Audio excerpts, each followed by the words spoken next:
শোনা গিয়েছিল ঢালিউড সুপারস্টার শাকিব খানের সঙ্গে বড় পর্দায় অভিষেক হচ্ছে ছোট পর্দার অভিনেত্রী তানজিন তিশার, কিন্তু শেষ পর্যন্ত তার হয়ে ওঠেনি। অবশেষে তিশার অভিষেক হতে যাচ্ছে ঢালিউডের আরেক জনপ্রিয় অভিনেতা শরীফুল রাজের সঙ্গে। এরই মধ্যে সিনেমাটির জন্য প্রস্তুতি নিয়ে ফেলেছেন অভিনেত্রী। জানা গেছে এখনও চুক্তিপত্রে সাইন না করলেও নির্মাতাদের সঙ্গে কথা চূড়ান্ত হয়ে গেছে তিশার।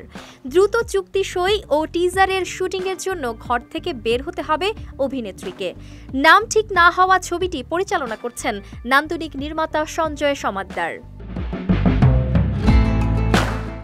এর আগেও সঞ্জয়ের সঙ্গে কাজ করেছেন তিশা। নির্মাতা সঞ্জয় ও অভিনেত্রী তিশার বোঝাপড়া চমৎকার।